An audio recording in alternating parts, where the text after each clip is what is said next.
हाँ, हरे कृष्ण माता जी, पढ़िए। Okay. प्रथम अध्याय की महिमा।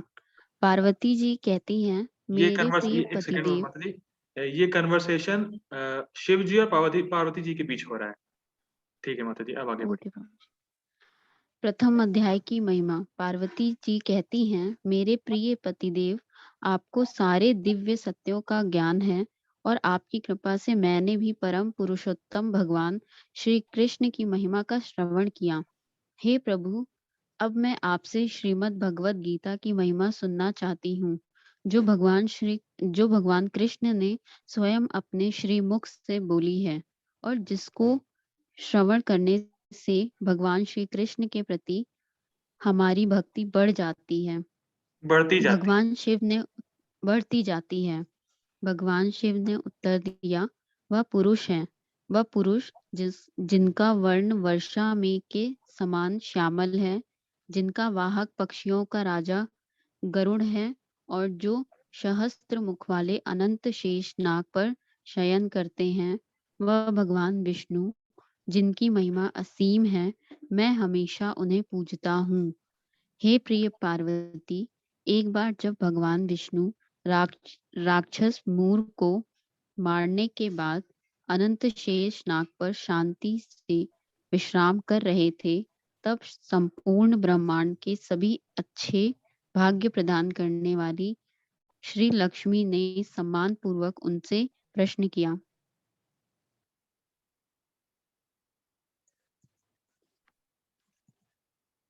भगवान, आप पूरे ब्रह्मांड के नियंत्रक और पालनकर्ता हैं, लेकिन फिर भी आप इस क्षीर सागर में दुखी होकर शयन क्यों कर रहे हैं? इसका क्या कारण है?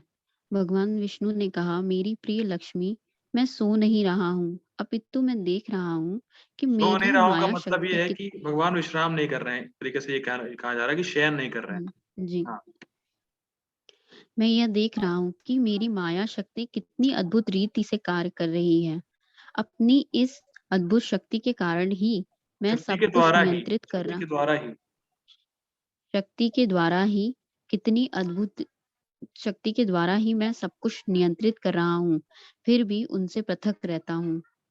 और मेरे इन दिव्य कर्मों का स्मरण स्मरण करके महान भक्त और योगी अपने आप को जन्म और मृत्यु के चक्र से मुक्ति करने में सफल होते हैं मुक्त करने में और माता मेरी जी, मुक्त उस करने में।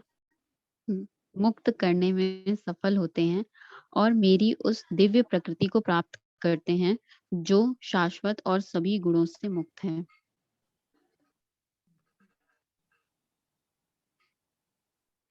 लक्ष्मी जी ने कहा, हे परमेश्वर, आप महान योगियों के ध्यान के लक्ष्य हैं।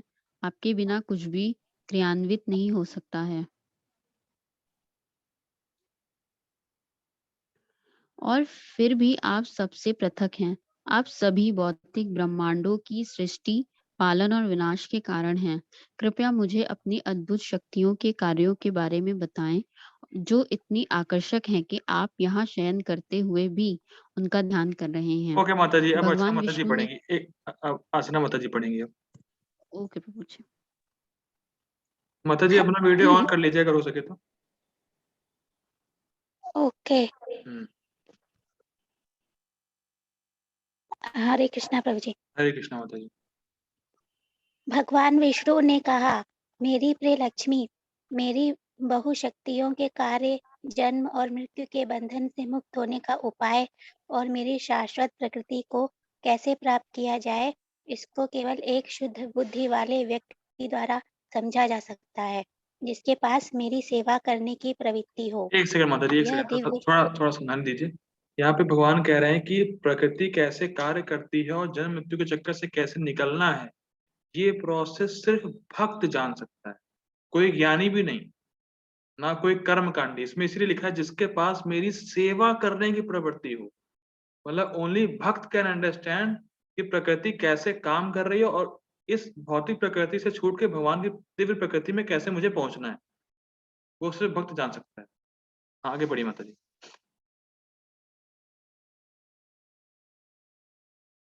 माता जी अपना ऑडियो ऑन। हाँ, ठीक।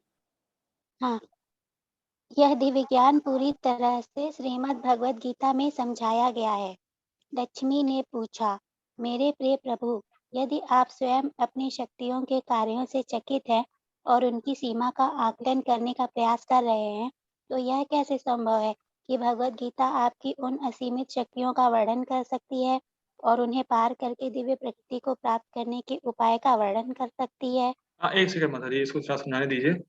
पहले हम लोगों ने देखा था कि भगवान लेटे हुए थे और कह रहे थे कि मैं चकित हूँ कि मेरी माया शक्ति कैसे अच्छी तरीके से कार्यान्वित है या अच्छी तरीके से कार्य कर रही है, और मैं उसको आँक रहा हूँ। भगवान कह रहे थे कि मैं जब लेटा हुआ हूँ तो मैं चौंक रहा हूँ कि कैसे माया शक्ति इतना अद्भुत कार्य कर रही है। तो वहीं लक्ष्मी जी कह रहे हैं कि जब आप ही चौंक गए अपनी माया शक्ति को देख के, तो गीता में ऐसा कैसे लिखा है कि सबके बारे में लिखा है, वर्णन किया गया है? भाई जब आप गीता आपने बोली, लेकिन जब आप ही चकित हैं कि माया कैसे कार्य कर रही है, तो ये गीता में कैसे लिखा है? अब भगवान एक्सप्लेन करेंगे इसको। हाँ, माता जी पढ़िए।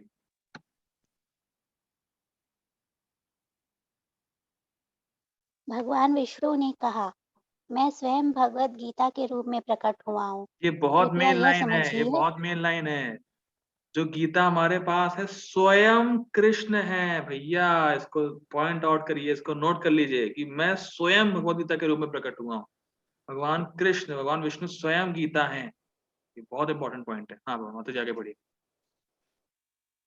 कृपया यह समझिए कि भगवद गीता के पहले 5 अध्याय मेरे 5 सिर हैं, अगले 10 अध्याय मेरी 10 भुजाएं हैं और 16वां अध्याय मेरा पेट है। अंतिम 2 अध्याय मेरे चरण कमल हैं। इस तरह आपको भगवद गीता के दिव्य विग्रह को समझना चाहिए। यह भगवद गीता सभी पापों का नाश करने वाली है और वह बुद्धिमान व्यक्ति जो प्रतिदिन एक एक सेकंड अध्याय माता या जी, एक श्लोक माता जी, एक सेकंड। इसको बड़े आराम-आराम से पढ़िए, बहुत इंपॉर्टेंट पॉइंट है। फिर से माता जी आराम, धीरे-धीरे बहुत। ठीक, कहाँ से पढ़ना था? हुँ, यह भगवद गी यह भगवद गीता सभी पापों का नाश करने वाली है और वह बुद्धिमान व्यक्ति जो प्रतिदिन एक अध्याय या एक श्लोक, एक आधा श्लोक या कम से कम एक चौथाई श्लोक का पाठ करता है, वह उसी पद को प्राप्त करेगा जो सुशर्मा ने प्राप्त किया था। अब भाई सुशर्मा कौन है भाई? तो फिर देखिए कितना सब अच्छी तरीके से सब लिखा गया है कि आदमी को अब ये इच्छा होगी, सुशर्मा है कौन भाई? कौन सुशर्मा है ये? तो हुँ, डायरेक्ट लक्ष्मी जी पूछती हैं अब। हाँ, माता जी। प्रभु जी कौन? अच्छा, ठीक है पढ़ती हूँ। हुँ। हुँ, तो लक्ष्मी जी ने पूछा, सुशर्मा कौन था? वह किस वर्ण का था और उसे कौन-सा पद मिला? तो फिर भगवान विष्णु ने कहा, मेरी प्यारी लक्ष्मी, सुशर्मा एक बहुत ही दुष्ट और सबसे पापी व्यक्ति था। हालांकि उनका जन्म एक ब्राह्मण परिवार में हुआ था, लेकिन उनके परिवार को कोई वैदिक ज्ञान ही नहीं था। वह केवल दूसरों को कष्ट पहुंचाने में आनंद लेता था। वह कभी भी मेरे नाम के जप में, दान देने या अतिथियों का स्वागत करने में नियोजित नहीं हुआ। वास्तव में उन्होंने कभी कोई पवित्र कार्य नहीं किया। अपनी आजीविका के लिए वह एक पत्ते एकत्रित करता एक और नहीं, उन्हें माता जी एक बाजार नहीं, में पत्ते। सॉरी अपनी आजीविका के लिए वह पत्ते एकत्रित करता और उन्हें बाजार में बेच देता। वह विशेष रूप से मदिरा पान करने और मांस खाने में रुचि लेता था। इस तरह उसने अपना जीवन व्यतीत किया। एक दिन वह मूर्ख सुशर्मा एक ऋषि के बगीचे में पत्ते लेने गया था। तभी एक सांप ने आकर उसे डस लिया और वह मर गया। उनकी मृत्यु के बाद उसे कई नरकों में डाल दिया गया, जहां उसे दीर्घकाल तक पीड़ित किया गया, जिसके बाद उसे एक बैल के शरीर की प्राप्ति हुई। उस बैल को एक अपंग व्यक्ति ने खरीद लिया। अपंग मतलब लंगड़ा, है ना प्रभु जी? हाँ, अपंग मतलब किसी भी अंग से वो ढीला था थोड़ा-सा, चाहे वो कोई भी हो सकता है अपंग मतलब। फिज़िकली डिसेबल था वो। अच्छा, ठीक है। तो उस बैल को एक अपंग व्यक्ति ने खरीद लिया, जिसने उसे अपनी सेवा में लगा दिया। लगभग 7 या 8 वर्षों तक वह अत्यधिक भारी भार ढोता रहा। एक दिन उस अपंग व्यक्ति ने अपने बैल की पीठ पर बहुत भारी बोझ डाल दिया। बहुत तेजी से वह उस बैल को साथ ले जा रहा था कि तभी अचानक बैल गिर गया और बेहोश हो गया। वहां क्या हो रहा था यह देखने के लिए बहुत से लोग वहां जमा हो गए। उस बैल के लिए दुख अनुभव करने लगे। एक धर्मपरायण व्यक्ति ने उस बैल को अपने कुछ पवित्र कर्मों का फल दिया। यह देखकर वहां खड़े अन्य लोगों ने अपने पुण्य कर्मों का स्मरण करना प्रारंभ कर दिया और उन कर्मों में से कुछ के फलों को उस बैल को अर्पित कर दिया गया। एक सेकंड माता जी, एक सेकंड। अब थोड़ा-सा समझने में मुश्किल हो रहा होगा कि कर्म के फल ट्रांसफ़र किए कैसे हो सकता है? थोड़ा-सा ये समझने में दिक्कत आ रही होगी लोगों को कि भई पवित्र कर्मों का फल दिया, क्या फल दिया भाई? तो पवित्र कर्मों का फल ये दिया कि भई जैसे ऐसा हाँ, माता जी? वो प्रभु जी, ऐसा मैंने सुना है, लोग बोलते हैं कि मैंने अगर अपने जीवन में अच्छा काम किया है तो उसका थोड़ा हिस्सा तुमको मिल जाए, ऐसा मैंने सुना है। मतलब लेकिन रियली में क्या होता है ये नहीं पता। कोई बात नहीं माता जी, कोई बात नहीं। देखिए पवित्र कर्मों का फल कहने का मतलब ये है कि जैसे कोई भी चीज़ हमने पवित्र काम में लगाई, उसको अर्पण किया उसने। जैसे मान लीजिए हमने भगवान को कोई पुष्प ऑफ़र किया और वही पुष्प हमने मान लीजिए बैल को दे दिया। या बैल के सामने अर्पित कर दिया कि लो भई लो। तो उस टाइप से जो भी पवित्र काम किए थे उसको अर्पण करना।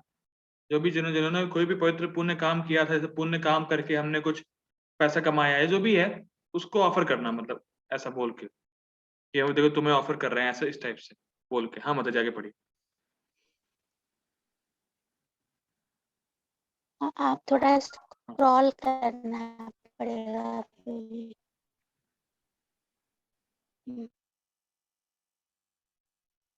उस भीड़ में एक वैश्य कि उसने कभी कोई पवित्र कार्य भी को उस बैल को अपना पवित्र कर्म फल देते हुए देखकर उसने अपने द्वारा किए गए किसी भी पुण्य कर्म को के फल को उस बैल को अर्पित कर दिया। उसके बाद वह बैल मर गया और उसको मृत्यु के देवता यमराज के लोक में ले जाया गया।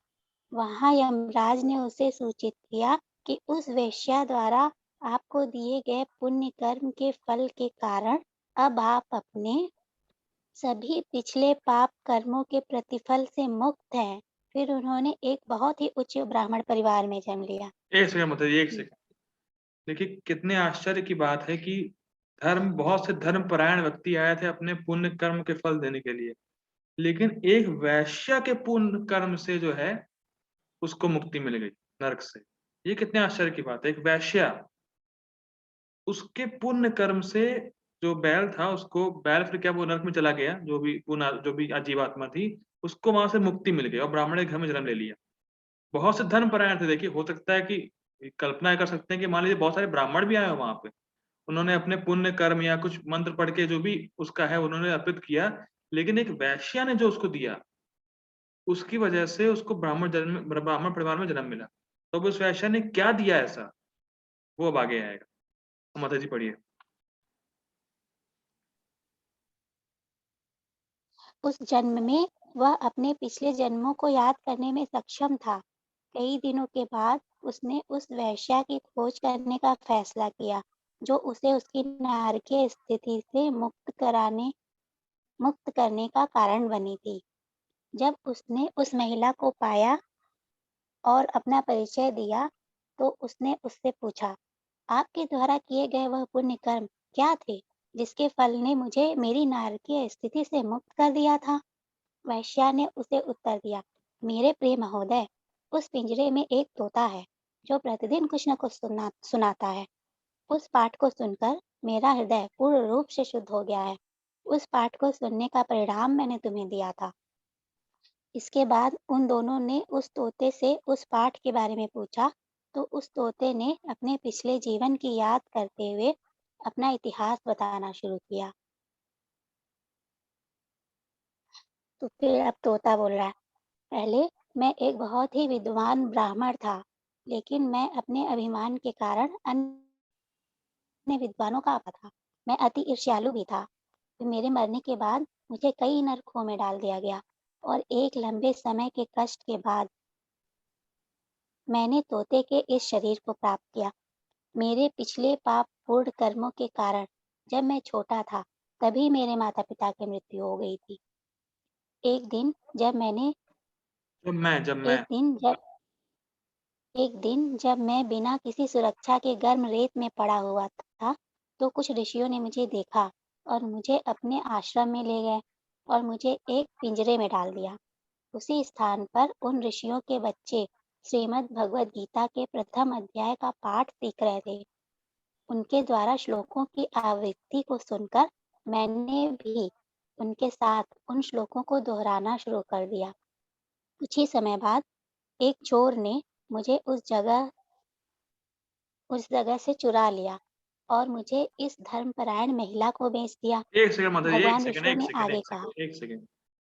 धर्मपरायण महिला, एक वैश्या को धर्मपरायण महिला बोला जा रहा है। आश्चर्य की बात है ये तो।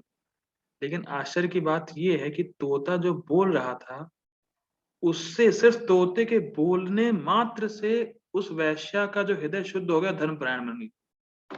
तोते को कुछ भी नहीं पता है कि वो क्या बोल रहा है, ऐसा बस रिपीट कर रहा है, उसको पता भी नहीं है इसका मतलब क्या है क्या नहीं है। बस बोलने मात्र से उस वैश्या का हृदय शुद्ध हो गया, वो धर्मपरायण बन गई। What an amazing point. पता भी नहीं है कुछ, उसको क्या बोल रहा है, वो बस बोलते चले जा रहा है। तो उसको सुन के वो वैश्या धर्मपरायण महिला बन गई। हाँ माता जी, आगे बढ़िए।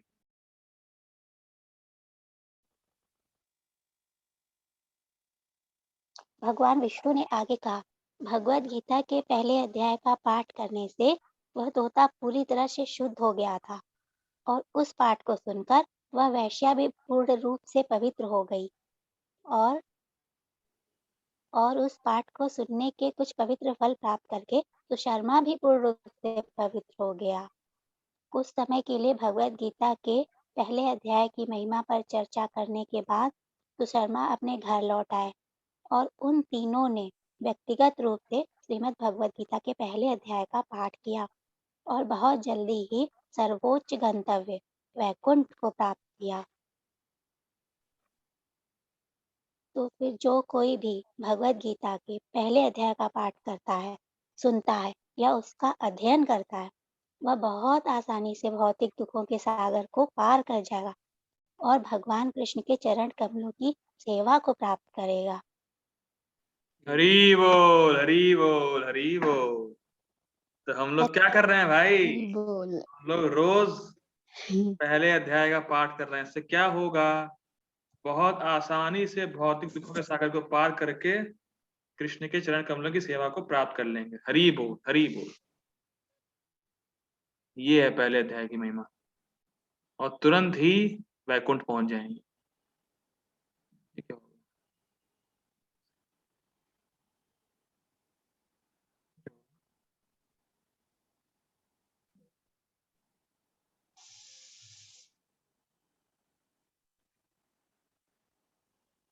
हरे प्रभु जी, कृष्णा। ये बुक आप ये पीडीएफ आप भेज दीजिएगा ग्रुप में। ठीक है माता जी। देखिए, हम लोग ऐसा प्लान कर रहे हैं कि जब भी कोई चैप्टर शुरू करने से पहले एक बार उसका महात्म्य पढ़ लेंगे, फिर उस चैप्टर को शुरू करेंगे आगे। तो अब हम लोग के पास समय यस, कितना है? पढ़ने में ज्यादा इंटरेस्ट आएगा फिर। हाँ माता जी, ये तो बात सही है। जब इम्पोर्टेंस पर चलेगी उसकी क्या इम्पोर्टेंस है अध्याय की, तो और अच्छे से पढ़ेंगे। ये तो बात सही है। तो हम लोग एक श्लोक ले लेते हैं तब तक फिर। तो अच्छा, सफला एकादशी का जो कथा है वो सुनना पसंद करेंगे आप लोग कि श्लोक ले लें? आज एकादशी। एकादशी। ठीक है, तो मैं उसको सुना यूट्यूब। दीजिए, वैसे प्रभु सुनी थी लेकिन आप सुना दीजिए। नहीं, मैं नहीं सुनाऊंगा, मैं यूट्यूब पे चलाऊंगा। अच्छा, ओके। तो मैं चला देता हूँ।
कृष्णा।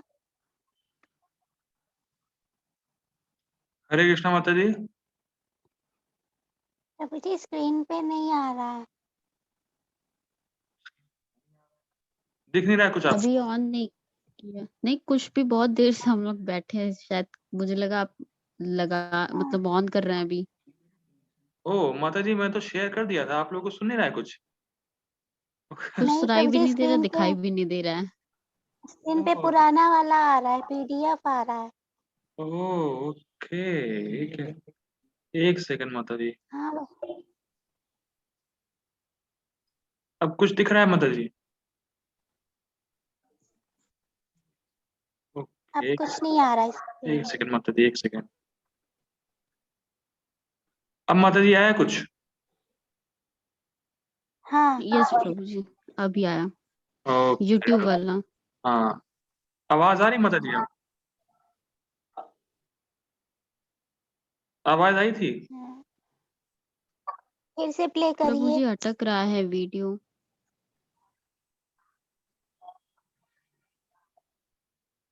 नहीं आवाज नहीं आ रही है।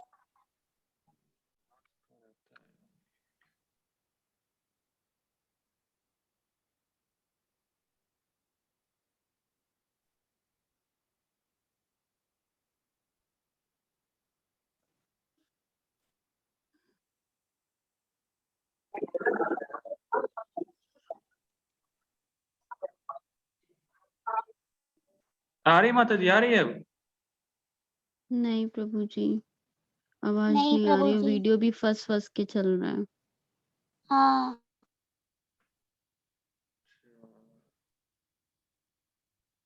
ओके, तो क्या किया जाए? आप ग्रुप में डाल दीजिए, हम लोग देख लेंगे। हाँ, मैं ग्रुप पे डाल दूंगा फिर।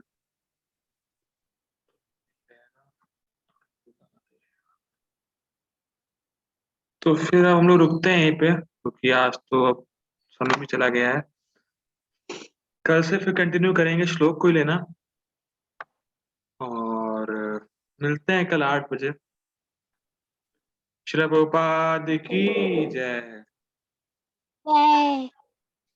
ठीक है, कल से आइएगा, फिर से श्लोक शुरू करेंगे। और कल ध्यान से पढ़ना पड़ेगा, क्योंकि जो गीता का पाठ करता है पहले अध्याय का, तो सब पता ही है आप लोगों को। अब तो अकलमंद हो ही गए हैं, अब तो कोई दिक्कत ही नहीं। ठीक है माता जी, चलते हैं। हरे कृष्णा माता जी, हरे कृष्णा। हरे हरे कृष्णा प्रभु जी।